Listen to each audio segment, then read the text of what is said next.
Don't quit because of temporary failure. Don't quit because of temporary failure. We've all had those moments when things are not working and we thought, after putting all my energy on this, the best thing to do is to quit. Now, in Napoleon Hill's book, Think and Grow Rich, he tells of the story of a man by the name of Darby. Darby was part of the Colorado gold rush. He and his uncle staked claim and actually they hit gold. They were so excited, they went home, raised money, bought machines, and then they came back. For a while, it worked for them because they got money from the sale of the first proceeds of the gold and paid off the equipment. But then, along the way, the traces of gold seemed to disappear. They kept drilling and drilling and drilling, and nothing was forthcoming. So they got discouraged, and when all of them gave up, Darby decided to sell the equipment to some junk man, and then he went home feeling defeated. So that junk man did something extraordinary. He called in an expert, and the expert said the gold is there, but Darby's team had stopped about 3 feet from where the gold was. So right at that place where Darby stopped is that same place where the junk man mined millions from. Fortunately enough, Darby's story does not end there. He did not let that defeat define him. He made a vow that I will never quit 3 feet from gold again. He went into life insurance and became one of the top salesmen in the country in America then. Why? Because every time someone said no to him, he told himself, I am just one no closer to a yes.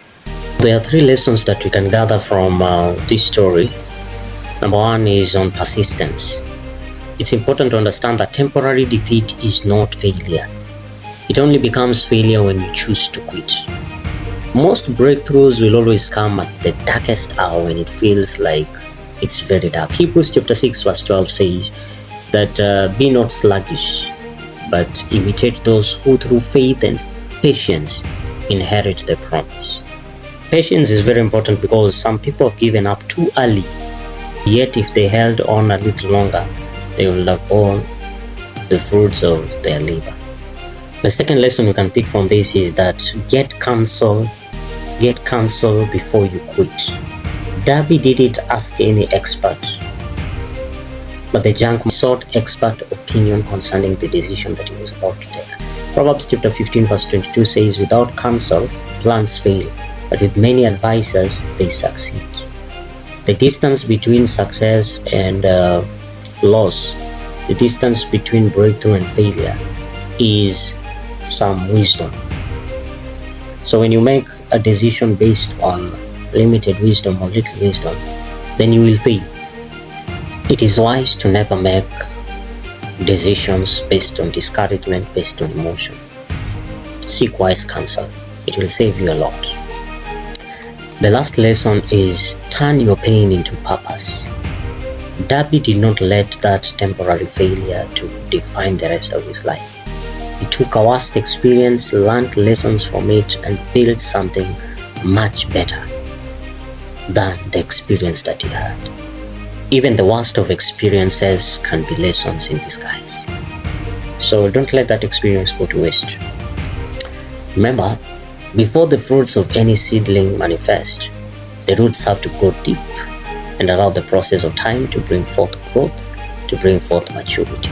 And roots don't grow in the open, they grow in the dark, hidden, in season where nothing looks like it's happening.